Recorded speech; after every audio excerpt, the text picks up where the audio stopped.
Okay, start చేద్దాం. అందరికీ నమస్కారాలు. ఏదైతే ఈరోజు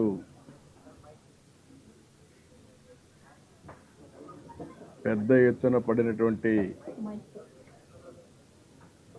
సరిపోతాను. Are able to hear? ఓకేనా? ఓకే, వాల్యూమ్ అంటే కొంచెం పెంచు.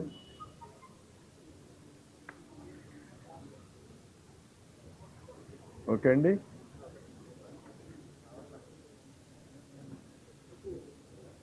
ఇంకో కుర్చీ ఏమని?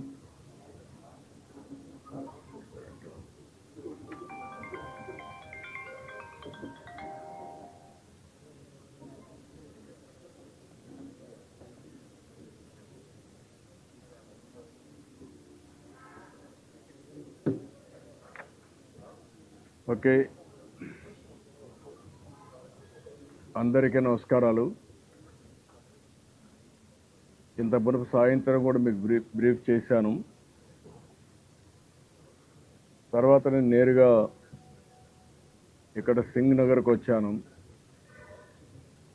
ఇక్కడ పరిస్థితులన్నీ చూసాం. అప్పటికే బుడమేరు బ్రీచెస్ పడడం,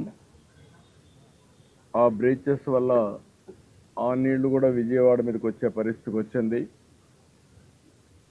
దీనివల్ల మొత్తం ఇక్కడుండే ప్రాంతం అంతా కూడా సబ్మెర్జెన్స్కి గురయ్యే పరిస్థితి వచ్చింది, ముంపుకు గురయ్యే పరిస్థితి వచ్చింది. చాలా బాధాకరం.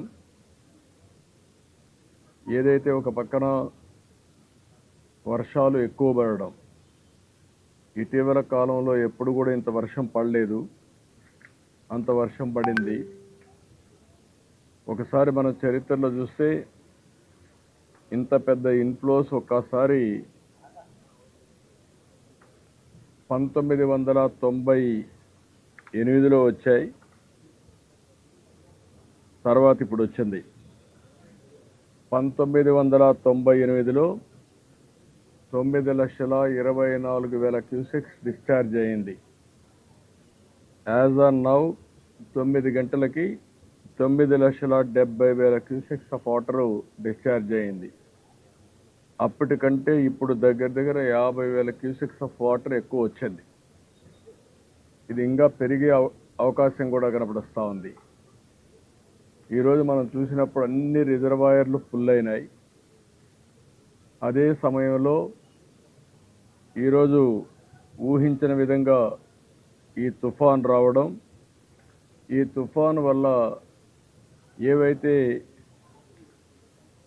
తెలంగాణలో ఉండే ఈ యొక్క బుడమేరు ఇలాంటివన్నీ కూడా పెద్ద ఎత్తున అక్కడ వర్షాలు పడడం, ఆ క్యాచ్మెంట్ కూడా వాటర్ అంతా ఇక్కడికి వచ్చే పరిస్థితి వచ్చింది. ఇప్పుడు దీనివల్ల ఇంకా కూడా కొద్దిగా పెరిగే అవకాశాలు ఉన్నాయి.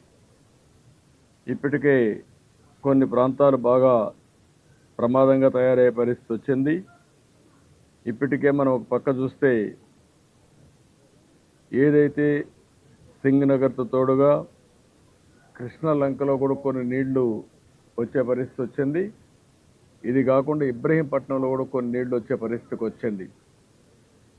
ఇవన్నీ కూడా చాలా బాధాకరమైన సంఘటన, ఊహించని సంఘటన. అయితే ఇప్పుడు మనం చేయగలిగేది దీన్ని సమర్థవంతంగా ఎదుర్కోవడం తప్ప ఇంకొకటి లేదు. ఇందులో రెండు ఉన్నాయి.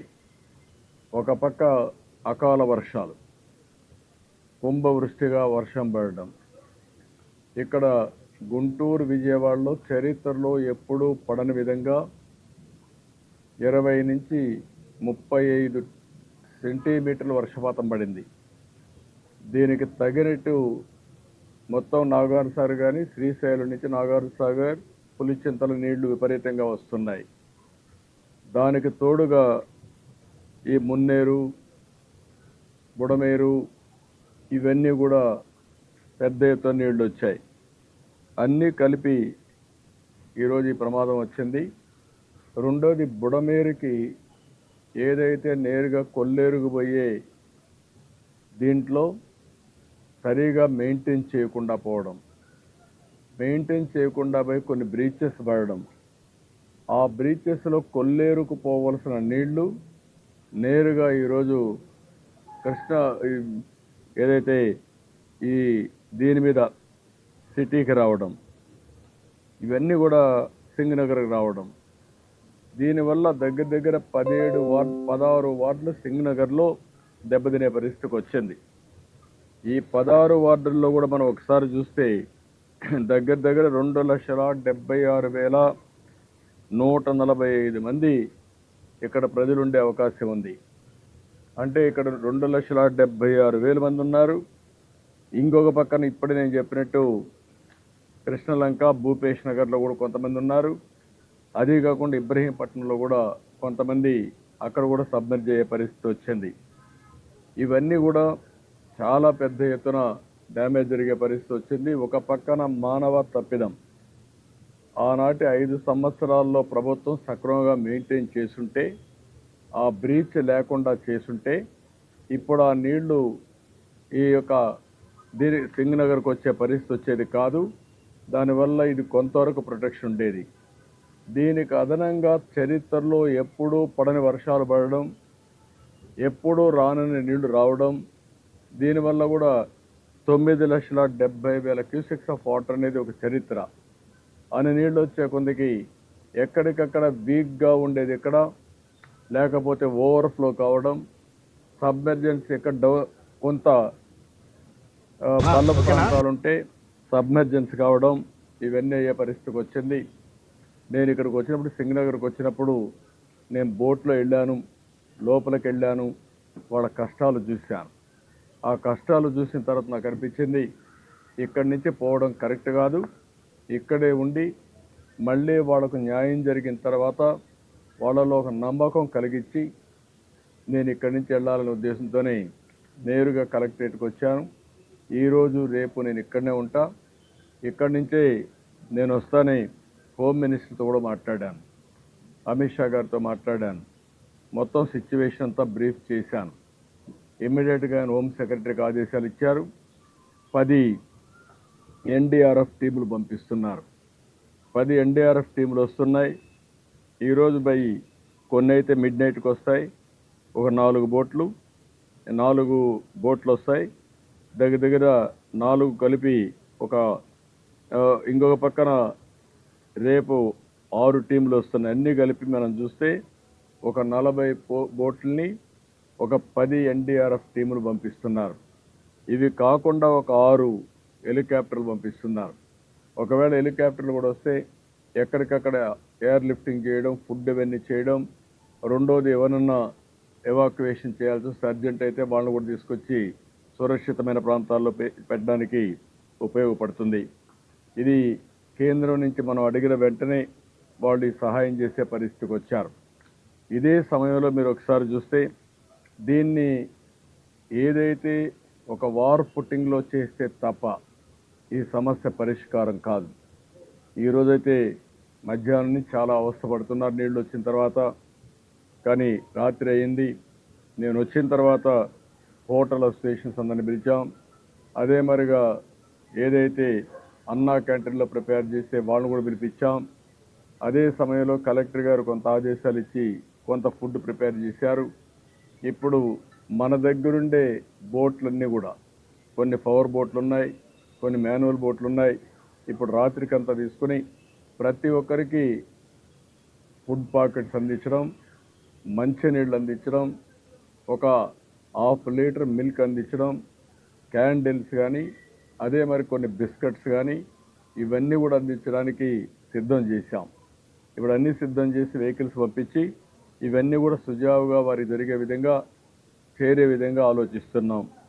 ఇక్కడ డేటా అంతా నేను కలెక్ట్ చేస్తే ఇక్కడనే సింగనగర్ ఏరియాలో 16 వార్డ్స్లో మొత్తం కార్పొరేషన్ డివిజన్లో మీరు చూస్తే 95,532 కుటుంబాలు ఉన్నాయి. 2,76,000 మంది జనాభాకి 95,532 కుటుంబాలు ఉన్నాయి. ఇందులో 82,579 ఫోన్లు కూడా ఉన్నాయి. 12,953 మంది ఫోన్లు కూడా లేకుండా ఉన్నాయి. ఆ డేటా అంతా తీసుకున్నాం.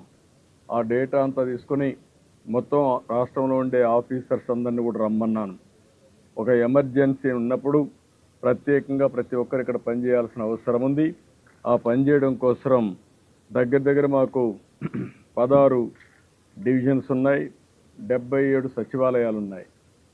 ఒక్కొక్క డివిజన్కి ఒక సీనియర్ ఆఫీసర్ని పెట్టి, ఒక్కొక్క సచివాలయానికి ఒక జూనియర్ ఆఫీసర్ని పెట్టి టోటల్గా ఇది రికవర్ అయ్యే వరకు ఎప్పటికప్పుడు వాళ్ళతో అనుసంధానం చేసుకుంటూ అవసరమైతే ప్రజలతో కూడా మాట్లాడి వాళ్ళకు న్యాయం చేసిన తర్వాతనే ఇక్కడి నుంచి వెళ్తాం.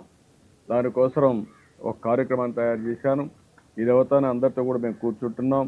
మేము కూర్చొని మళ్ళీ రాత్రికి నేను వెళ్తాను. ఆ పేర్లన్నీ కూడా మేము మీకు రిలీజ్ చేస్తాం. ఆ పేర్లన్నీ మీకు రిలీజ్ చేసి మీకు ఇస్తాం ఆ నేమ్స్ అన్ని.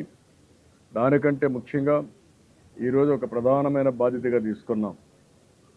చాలామంది చాలా ఇబ్బందుల్లో ఉన్నారు. కొంతమంది అయితే చాలా దిగులు పడే పరిస్థితికి వచ్చారు. ఎప్పుడూ రాని కష్టాన్ని చూసే పరిస్థితికి వచ్చారు. అన్నీ కూడా ఫస్ట్ ఫ్లోర్లో ఉండే వాళ్ళందరూ కూడా ముంపు గురయ్యారు. వీళ్ళందరూ ఫస్ట్ ఫ్లోర్కి కానీ సెకండ్ ఫ్లోర్కి వెళ్ళిపోయారు. గ్రౌండ్ ఫ్లోర్ అంతా దెబ్బతిన్నారు. నీళ్లు కూడా అప్పటి నుంచి అట్లనే ఉన్నాయి.